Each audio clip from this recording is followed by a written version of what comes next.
सांगा, संसारात सुखी आहात का? एखाद्या माणसानं मला सांगावं नाशिकचे, हा मला एखाद्या माणसानं असं वरबोट करून सांगावं, महाराज म्हणितला सुखी प्राणी मी जे असं एखाद्यानं सांगू. भूतलावर असा एकही प्राणी सापडणार नाही.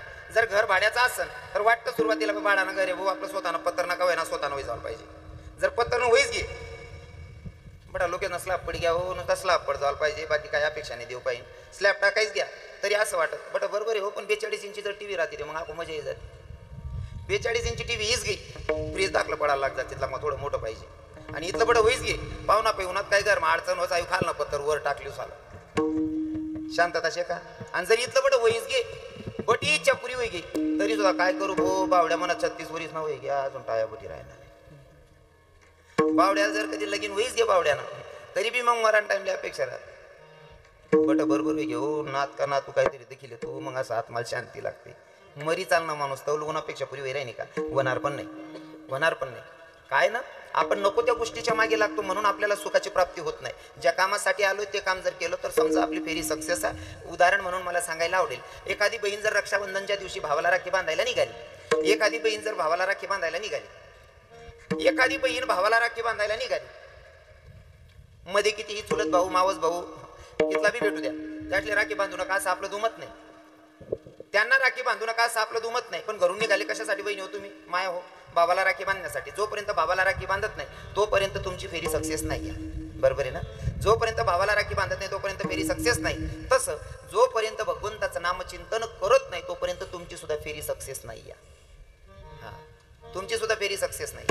मग त्याच्यासाठी मला उदाहरण म्हणून सांगायला आवडेल, एका बाईने नवऱ्याकडे हट्ट धरला, एका बाईने नवऱ्याकडे हट्ट धरला. नवऱ्याला म्हणते कावधनी रोज तुम्हीच बाजाराला जाता, रोज तुम्हीच बाजाराला जाता, उद्याच्या दिवशी मी जाते म्हणले बाजाराला. नवरा म्हणतो बाजार करणं एवढं सोपं नाहीये. बाई म्हणे तुम्ही बाजार करू शकता, मी नाही करू शकस का? नवरा म्हणे ऐक ना, बाजार करणं इतकं सोपं नाही. बाई आवरायच नाही. आणि बऱ्याच ठिकाणी असंच होस माणूसना नावीलाच होईस, कारण सुज्ञ लोकांच्या मुखातून ऐकलेलं भैया बालहाट, श्रीहाट आणि जोघाट. बालहाट, श्रीहाट आणि जोघाट या 3 लोकांच्या समोर माणसाला हात टेकावाच लागतो. काय मत आहे बाबाजी तुमचं? बरोबर आहे ना? बरोबर आहे ना? सर्व बसेल बाबा अमन राहणार आपला कवट आहे बटीन बाबा. बालहाट, श्रीहाट आणि जोघाट 3 लोकांच्या समोर माणसाला हात टेकावा लागतो. तिघांचाही परिचय देतो. समजा तुम्ही नातून आत तरी जर गावमा फिरायला घ्यात, तुम्हाला किसामा 1 रुपयाने फक्त दोतरवर निघायचे. तुम्ही बंडी आणि दोतरवर नातून आत दरीशने गावमा फिरायला निघ्यात.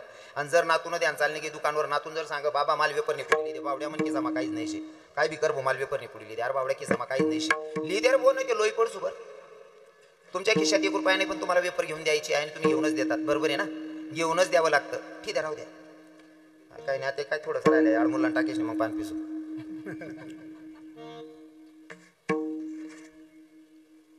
खिशात 1 रुपया नाही आहे पण नातूला तुम्हाला वेपर घेऊन द्यावी लागणार आहे. नाही जर लिहिली नाही ते लोईपड सुबू लेनिशे म्हणजे बालहाट. स्त्रीहाट, हा स्त्रीहट्ट जर धरला तर इथं बसलेल्या 100च्या 100 पैकी 100च्या 100 लोकांना अनुभव. बाईने जर ठरावं आज मला माहेरले जाणंच शे, तुम्ही कितला का गोड बोलतात नाही तरी सांगित मला बाळाला पैसा दे, मला आज जा नाही. कांदा लावायला जेम ते मजूर भेटले तेवढं कांदा लायले, मग 2-3 दिन मजा जायचो. का बरं आजच जासो ना, एखादा माणूस संताप 2-3 कानमध्ये देस तरी मन माय बुचडा वायसनी एकच सांगत बाळाला पैसा दे द्या. पती गेल्याच्या नंतर जीवन सगळं सुनं वाटतंय नाही का? जीवन नकोसं वाटतं. ज्या बाईचा पती गेला त्या बाईला विचारा ते दुःख काय असतंय. कारण माझ्या कीर्तनातलं एक ब्रीद वाक्य आहे, ज्याचं जळतं ना, ज्याचं जडतं हे त्यालाच कळतं, इतरांना नाही ते कळायचं. एखादी विधवा माईला विचारा पती गेल्याच्या नंतर तिचं दुःख काय असतं. कदाचित मी कानादेशातला असल्यामुळे मला कानादेशाच्या भाषेत सांगायला आवडेल. पती गेल्याच्या नंतर एखादी बाईचे भाव काय असतील ऐका ना. हे ज्या बाईचा पती गेला त्या बाईला विचारा ते दुःख काय असतं. आणि तशा प्रसंगाला तोंड देत आजीचे 2 लेकर आमचे बाप्पू आणि लहाने नाना ना, हा दोघं लेकरांवर आईची छाया होती. पण कसं असतं हे मृत्यू लोक आहे, जो जन्माला तर त्याला जावं लागतंय, जो जन्माला तर त्याला जावं लागतं. त्या नीतीप्रमाणे आईसाहेबांना जावं लागलं. कारण असं कोणताच माणूस सांगणार नाही की भाई मी जन्माला आलोय मला मरायचंच नाही. तुमची इच्छा असो या नसो जायचं तर आहे. कारण इथं एक प्रश्न आहे, एक बाईचं मुलगा मेल्याच्या नंतर बाई रडत होती. साधू महात्मा भिक्षा मागत होती. भिक्षा मागणाऱ्या साधूला बघितलं आणि बाईने सांगितलं बाबा तुम्हाला हवे तेवढी भिक्षा देते पण माझा मुलगा मेलेला आहे, तेवढा पोरगा जिवंत होईल का? साधू बाबांना सांगितलं हे मृत्यू लोक आहे, जो मेला तो जिवंत होत नाही. बाबा काहीही करा, तुम्ही देवाचे भक्त आहात ना, तुम्ही काहीतरी कृपा करा आणि माझ्या लेकराला जिवंत करा. साधू महात्म्यानं सांगितलं जिवंत करतो म्हणला, पण एक काम करावं लागेल. म्हणले काय? अशा घरातून थोडं कणिक घेऊन या की ज्या घरामध्ये कोणी मेलेलंच नाही अशा घरातून थोडं कणिक घेऊन या. बाई पूर्ण गाव हिंडून आली, पूर्ण गाव फिरून आली, पण असं एकही घर नाही त्या घरात कोणी मेलेलं नाही. बरोबर आहे की नाही? म्हणजे भूतलावर जो जन्माला तो त्याला जावं लागतं त्या नीतीप्रमाणे. आई साहेबांनाही जावं लागते, पण जायची पद्धत आपल्यावर. जायचं कसं? जायचं प्रत्येकाला आहे श्रावण बाबा, जायचं प्रत्येकाला, पण जायची पद्धत कशी ते आपल्यावर आहे. त्याच्यामध्ये मग संसारामध्ये असेल, परमार्थामध्ये असेल की दोघं बाजूला सांभाळून जर गेला तर समजायचं स्वर्गाची प्राप्ती आहे. विठ्ठल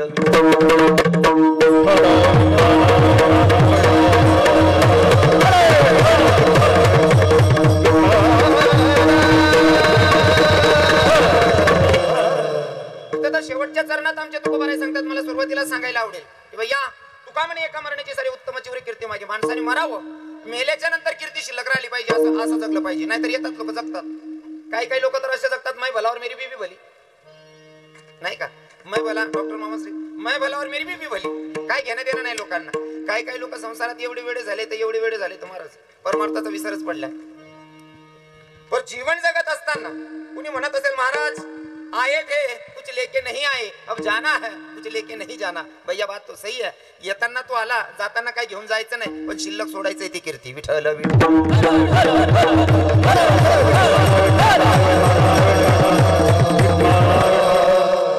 तुम्ही म्हणसान महाराज कीर्ती कशी सोडायची? ऐका ना. एक साधू महात्मा भिक्षा मागत होते. भिक्षा मागत असताना ज्या गल्लीत भिक्षा मागायला जाणार होते त्या गल्लीतून एक प्रेत जात होतं.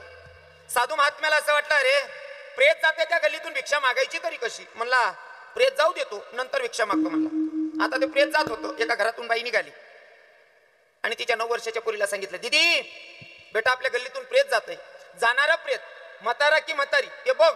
आणि अजून दुसरा प्रश्न, मरणारे व्यक्ती स्वर्गात गेला की नरकात गेला तेवढं बघून ये म्हणले. 9 वर्षाची पोरगी जाते. साधू महात्मा ऐकत होते. बोले 9 वर्षाची पोरगी उत्तर काय आणते?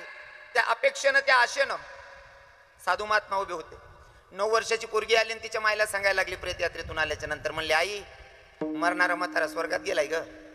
साधू महात्म्यानं कमंडलू जोडी जागीच ठेवला आणि जाऊन त्या 9 वर्षाच्या पोरीचेही पाय धरले आणि तिच्या मायचेही पाय धरले. त्या साधू महात्म्यानं सांगितलं, बाई पूर्ण आयुष्य भगवंतावर खर्च केला, अजून मला माहित नाही मरणारा म्हातारा स्वर्गात गेला की नरकात गेला. तू संसारी बाई तुझ्या 9 वर्षाच्या पोरीला पाठवते आणि 9 वर्षाची पोरगी सांगते मरणारा म्हातारा स्वर्गात गेला. हे ज्ञान कुठून प्राप्त केलंस? तेव्हा त्या 9 वर्षाच्या पोरीनं सांगितलं, बाबा याच्यासाठी मोठा गुरु करायची गरज नाही, याला अंतःकरणापासून ओळखावं लागते. म्हणले कसं बेटा? बाबा प्रेत यात्रेच्या मागे लोक चालत होते, त्यांच्यात मी चालत होती. प्रेत यात्रेच्या मागे चालणारे लोक जर म्हणत असतील की मरणारा म्हातारालाही चांगला होता, अजून 1-2 वर्ष राहायला पाहिजे होता, कोणाच्याही सुखदुःखात कामात यायचा, कोणालाही गोड बोलायचा, समजावं स्वर्गाची प्राप्ती आहे. आणि जर प्रेत यात्रेच्या मागे लोक म्हणत असतील बरोबर घेऊन निंबायतील का आणगई समजिले हो नरकानीच प्राप्ती. बरोबर आहे की नाही? नरक आणि स्वर्ग इथंच भेटतो महाराज. वागायचं आपल्यावर. पण काही लोकांना अजूनही कळत नाही. काही लोकांना अजूनही कळत नाही. जसं की काही लोकांना स्वतःहून पाप करायची सवय, वाईट मध्ये चांगलं बघतात. काही लोक एवढे चांगले आहेत की वाईट मधनं चांगलं करतात, आणि काही लोक एवढे वायबार आहेत की चांगल्या मधनं पण वाईट काढतात, नाही का? हो, कारण आमचे तुकोबाराय सांगतात प्रकाराचे 3 तुका म्हणे केले जण. जर नजर चांगली असेल ना, दृष्टी चांगली असेल तर आपल्याला किचडमध्ये कमळ दिसतं, आणि नजरेत दुर्दोष असेल ना तर चंद्रात पण दाग दिसतो. बघायचं आपल्याला काय बघायचं ते, नाही का? हो. पण काही लोकांना सवय असते. फॉर एक्झाम्पल माझं या वर्षाचं ठरलेलं उदाहरण आहे, मला सांगितल्याशिवाय ते चित्त लागणार नाही. कसं आहे ना, काही लोकांना सवय असते, जगता येत नाही. काही लोक असं आहेत की भैया जिथला किडा पाडता येते तिथला किडा पाडण्याचा प्रयत्न करतात, जगाना आनंद नाही घेतात काही लोक असे. बरोबर आहे ना? जगायचा आनंद घेता येत नाही काही लोकांना. समजा एखादं पोरग जर काही करायला निघणार ना, गली म्हणा काही 150 येणारातच 2 त्या येराले सांगता, का रे भाऊसाहेब करतात या भाऊसाहेब ना पुरे येडान माय काय बी कराच भाऊ, भाऊसाहेब ना पुरे येडान माय काय बी कराच भाऊ, ako तात्या पण यानापेक्षा जडता राहा, जाऊ दे रे येडे झालं ते. आणि जेव्हा ते पोरग सक्सेस झालं का या किडा पाडणारच त्या दारमा पहिले जातच, बावड्यो पेडा बिडा कवे कॉडरा नको कायले. जेव्हा तो काय करत होता तेव्हा तू किडे पाडत होता, आता सक्सेस झाला तर पेढे मागतोय, मग कमरेत लात खायचं नाही का? विठ्ठल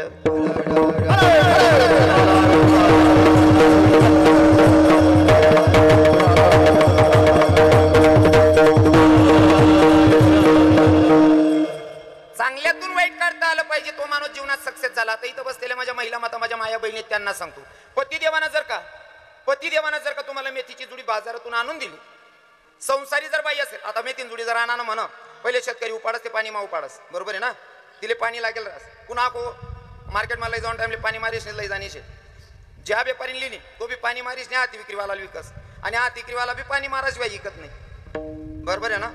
पाणी मारत मारत काही काही जुडी खराब होईस, पण ती जर नवरानी बायको ना आत्मा दिनी संसारी बाई, ज्या बाईले चांगला नीट नेटका संसार करणाशे ती बाई सडेल सडेल बरोबर काट टाकस आणि चांगली चांगली निवडीशनी भाजी बनाई खावाडस. जी बाई संसार कळस तिले, बरोबर आहे का नाही. जिला संसारना नॉलेजच नाही, जाडा मोठा कारभारवाली बाई अशी वरत केलेत बडी जुडी चढेल हो माय, आकी नाकी जुडी फेक देस, समजिले हो संसारना नॉलेज नाही, बरोबर आहे ना. सक्सेस व्हायचं असेल तर या गोष्टीकडे लक्ष देणं गरजेचं आहे. विठ्ठल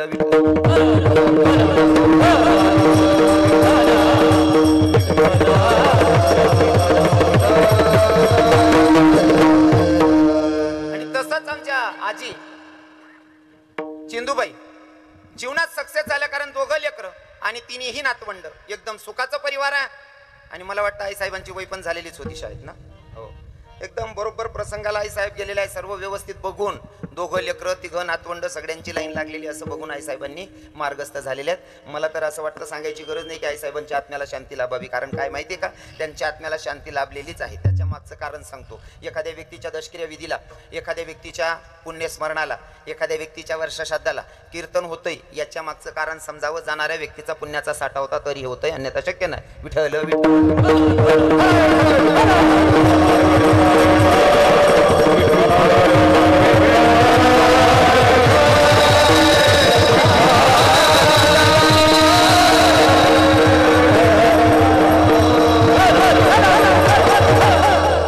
कीर्तनासाठी उपस्थित महाराज मंडळी, जे मृदंगाला साथ करतायत आमचे शुभम बाबा आणि आमचे दुसरे मृदंगाचार्य आमचे ललित बाबा. ललित बाबा मला जेव्हा सुनील भाऊंचा फोन आला, म्हणे बाबा काय करायचं, कीर्तन करायचं की प्रवचन करायचं. म्हणलं मला काही अडचण नाही, मी खुरपी बिला येसून दुडावीला येसू, तुम्ही सांगा कपाशी येते कपाशी बी येसू, तुम्ही सांगा निंदा नाही ते खुरपी बी सांगे ठेवसू, मला काही अडचण नाही.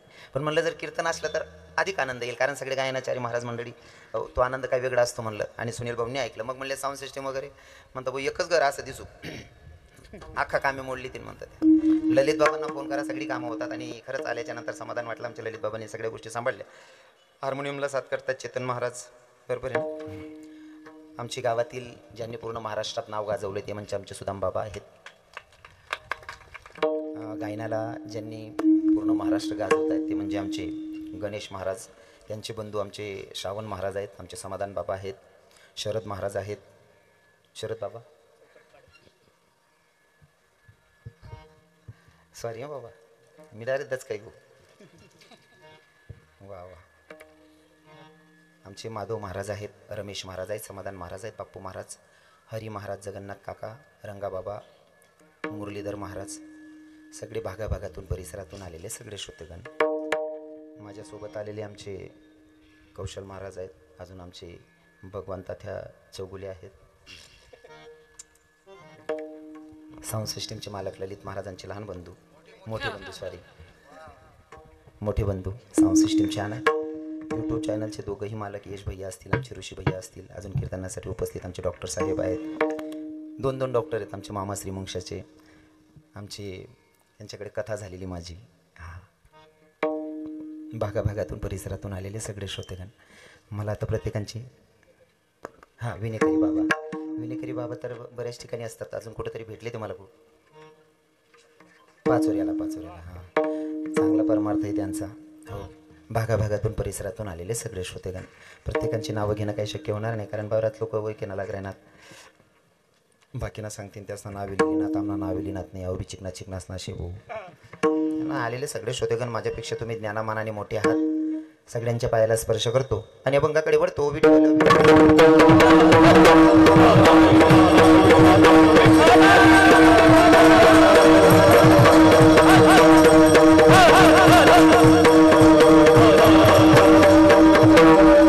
या अभंगातून तुकोबा राय तुम्हा आपल्या जीवनाला समजावून सांगताय, भैया जर जीवनामध्ये सक्सेस व्हायचं असेल तर भगवंताच्या जवळ जायचे. भगवंताच्या जवळ गेल्याच्या नंतर जीवन सक्सेस होणार आहे. पण काही लोकांना आजही कळलेलं नाही. जीवनात जर खरं सक्सेस मिळवायचं असेल तर भगवंताचं नामचिंतनाशिवाय नाही. मग काही लोक म्हणतात, महाराज तुम्ही भगवंताच्या नामचिंतनात आनंद घेतात, आम्ही संसारात सुखी आहेत. दादा, संसारामध्ये सुखी नाही. काही लोक समाधानी आहेत, पण सुख फक्त देवाच्या चरणाशी. विठ्ठल समाधान, सुख आणि समाधान जितना जमीन आणि आसमानचं जेवढं अंतर आहे ना, तेवढं सुख आणि समाधानामध्ये फरक आहे. समाधान तुम्ही संसारात काही लोकांनी मानलं तर आहे, नाही तर काही काही लोक संसारातच एवढे वेळ आहेत महाराज, इतके वेळ आहेत भगवंतापर्यंत पोहोचू शकत नाही. फॉर एक्झाम्पल, उदाहरण म्हणून मला सांगायला आवडेल शरद बाबा, उदाहरण म्हणून सांगायला आवडेल. एक म्हातारा मरण्याच्या दारात होता. एक म्हातारा मरण्याच्या दारात आहे. डॉक्टर साहेबांना बोलवलं, डॉक्टर साहेब तुमचा माझा म्हातारा सिरियस आहे. म्हणले कशी तब्येत आहे तुम्ही सांगसान का? डॉक्टर साहेब आले, नाडी वगैरे चेक केली. डॉक्टर साहेबांनी सांगितलं किती वाजलेत? म्हणले 10:30-11 वाजेच्या सुमार. म्हणे एक काम करा, तुमचा म्हातारा 4-5 वाजेच्या आत मरणार आहे. म्हातारा 4-5 वाजेच्या आत मरणार आहे असं पोरांना सांगितल्याच्या नंतर दोघं पोरं बापाच्या जवळ बसले. 4 वाजतात की 5 वाजतात कधी म्हातारा मरतो अशी वाट बघत होते म्हाताऱ्याच्या जवळ बसून. आणि बरोबर 2-2:30 वाजेच्या सुमारास म्हाताराला झटका यायला लागले. म्हातारा लागलं ना असं कराय, म्हातारा मधमाच 2-2:30 वाजायला असं करायला लागलं. पोरे म्हणे नेमकं काय समजा ना, म्हातारा आपला बापा असं कराय ना. दाखला मोठाला सांगे म्हणे मोठा भाऊ मला त्या असं वाटत पप्पा असं कराय ना, म्हणजे पप्पाने मोठं डबुलं कुठेतरी दपाडेलचे, कुठेतरी काहीतरी डबुलं दपाडेलचे म्हणे बाबाने. मोठा भाऊ सांगे आता कुठे देखशील दाखला? अरे बाप पप्पा असं सांगणार ना म्हणजे आता भीत मावी म्हणे. पुरी भिंत खोदून टाकली, 1 रुपया सापडणार नाही. मोठा सांगे दाखलाले तो आताने भीत कोरी टाकी म्हणे, कदाचित आता भीत मावी म्हणे. ते आताने भीत बडी खंदी टाकी, रुपया सापडणार नाही. पण म्हाताराना काही बंद होई नाही. पोरे म्हणे काय भाऊ दोन्ही भीता पडी घ्या, रुपया सापडणार नाही. पण पप्पा इथलं सांगणार ना कितलं शेण काय जर मरी घ्या ते दाबायला राहते. डॉक्टरांना बोलवलं, डॉक्टर साहेब आमचा म्हातारा अर्ध्या मिनिटासाठी काय शेणा बोल का झाला पाहिजे. डॉक्टर साहेबांनी सांगितलं, म्हणले म्हातारा बोलतोय पण कमीत कमी 60,000 रुपयाचं इंजेक्शन आहे, म्हातारा 1 मिनिटासाठी बोलतोय. पोरे म्हणे अरे 60,000 जाऊ दे रे पप्पा, इथलं सांगणार ना कितलं शेण काय जेवण. 60,000 रुपयाचं इंजेक्शन दिलं आणि म्हातारा बोलायला लागलं. दोघं पोरांनी विचारलं, म्हणे पप्पा कोट्याशी? म्हणे काय नाही भाऊ तुन माय घर माने होते म्हणे, बाजूनी वैनची म्हणा पण पीठ गायन गायनी मागलं जायले तेवढी मागितली जात. किती वेळापण आहे हो, किती वेळापण आहे, किती संसारात वेळ येतं लोक. आता मला सांगा मरण्याच्या दारात आहे तरी सुद्धा जर पीठ गायन गायनी दिकस होती याला देव कवय दिकेन. विठ्ठल विठ्ठल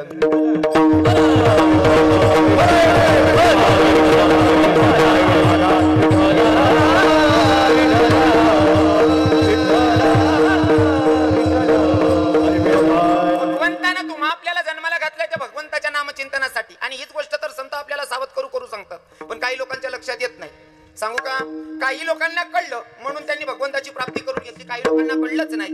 आमच्या संतांनी सांगितलं भैया ऐक ना, अरे तुझा जन्म आहे ना तो भगवंताच्या नामचिंतनासाठी, माझे तू कोबरायचं संत पाया पडून सांगतात तरी काही काही लोकांच्या लक्षात आलं नाही. हो एका ठिकाणी तर संत भरपूर प्रमाणे समजवतात, पण आपल्याकडे एक म्हण आहे, हिंदी में कहावत है, अच्छे कोई एक बार और गद्दे को हा चांगला लोक इसलिए एकदा सांगेलवर फरक पड जास, बाकी ना गदड असले नाही टाया पडत असं म्हण नाही. त्यास आपली वैना मानले जड पडत बा, ते आपलं सांगायला नाही चालव. पाया पडून सांगितलं तरी काही लोक ऐकायला तयार नाही. माझे नाथ बाबा तर बाप म्हणतात करा रे बापांनो साधन हरीचे जनी करणीचे करू नका. आता उदाहरण म्हणून सांगेल, जर तुमच्याकडनं समजा रविकिरण महाराजांनी जर समजा डॉक्टर मामाश्रींकडनं 50,000 रुपये घेतले किंवा 1 लाख रुपये घेतले, मामाश्री मला 1 लाख रुपये पाहिजे, देऊ नका पण हिंमत सोडू नका. हातेच गरमा 20-25 मागून जायला बाबा गरबटी 1 लाख नाही टोकी द्यायची. फक्त उदाहरण म्हणून सांगतोय, मामाश्री मला 1 लाख रुपये पाहिजे, मी तुम्हाला 15 दिवसाच्या नंतर रिटर्न देतो. उदाहरण म्हणून सांगतोय, लक्षपूर्वक ऐका. मामांनी मला 1 लाख रुपये दिले नाहीत अजून, फक्त गृहीत धरा, नाही त्या अगोदर काय मामा सांगतील कीर्तन मला 1 लाख रुपये देतात त्या ती टाकाचा. मामांनी मला 1 लाख रुपये दिले समजा, मी वायदा केला होता 15 दिवसाचा. मामाश्रींचा मला 16व्या दिवशी फोन आला आणि 16व्या दिवशी फोन आल्याच्या नंतर म्हणले महाराज त्या पैसा दी टाकावं. काय सांगते का हो महाराज त्या पैसा दी टाकावं. मी जर मामा त्याला सांगा मामा एवढा दिन निघणार टाकावं, 8-10 दिन काढल्या, मग 8-10 दिन नंतर मामा त्यासना फोन येईन महाराज त्या दी टाकावं. दुसरा वायदा बी चुकाय घ्या, मग कुठेतरी तोल जाईल. हो महाराज त्या दी टाक रे कवय पहिले महाराजची म्हणा का हो महाराज म्हणा. जर महाराजली अक्कलच नाही राहिनी माणसान माननी, मग शेवट मागणारले ते सोंडी पडी ना, बरोबर आहे की नाही. संतांनी समाजाला बाप म्हणलं, पाया पडले तरी ऐकत नाही. मग एका ठिकाणी आमचे संत सांगतात आरे कारेच्या भाषेत, उठा जागेवारे आता, उठा जागेवारे आता, स्मरण करा पंढरीनाथा, स्मरण करा पंढरीनाथा. भैया पाया पडले माझे भगवंता संत, पाया पडले तरी लोकांना फरक पडत नाही, बाप म्हणलं तरी फरक पडत नाही. मग आरे कार्याची भाषा वापरली तरी ऐकत नाही. आता तुमच्याकडे येतो मायाव, जर घरामध्ये किराणा संपला आणि तुम्ही जर पोराला सांगितलं बावड्या साबण नाही वैरे भाऊ दुकानावर 10 रुपयानं साबण लई, बावड्या जर ऐकत नसेल तर माय म्हणस भाऊ जाय रे म्हण दादा वैरेतून पाय पडतून दाढी धरत, तरी बी ऐकत नसेल. हो बावड्या वय रे, हो म्हणा बाप तू जाय रे, तरी बावड्या ऐकत नसेल. ते मग शेवटला पर्याय काय राह, तुझ्या मरी माय का जाय ना रे. तसं पाया पडले, बाप म्हणलं तरी ऐकत नाही, अरे कार्याची भाषा वापरली तरी ऐकत नाही. माझ्या नाथ बाबा तर कठोर भाषा सांगतात. काय माय गेली होती भूतापाशी, हरी नाही मुखाशी, अरे मुडा विठल विठल.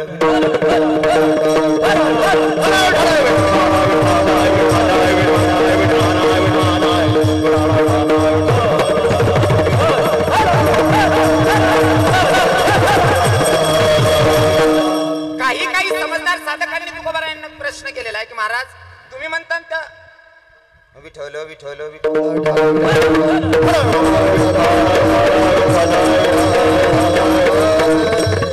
समजदार साधकांनी तुकोबारायांना विचारलं, तुकोबाराय जर आम्हाला सुखाची प्राप्ती करून घ्यायची असेल, आम्ही संसारात भरपूर अनुभव घेतला, संसारामध्ये सुखच कुठं भेटत नाही, मग सुखाची जर प्राप्ती करून घ्यायची असेल तर तुमच्याकडे काही पर्याय व्यवस्था आहे का?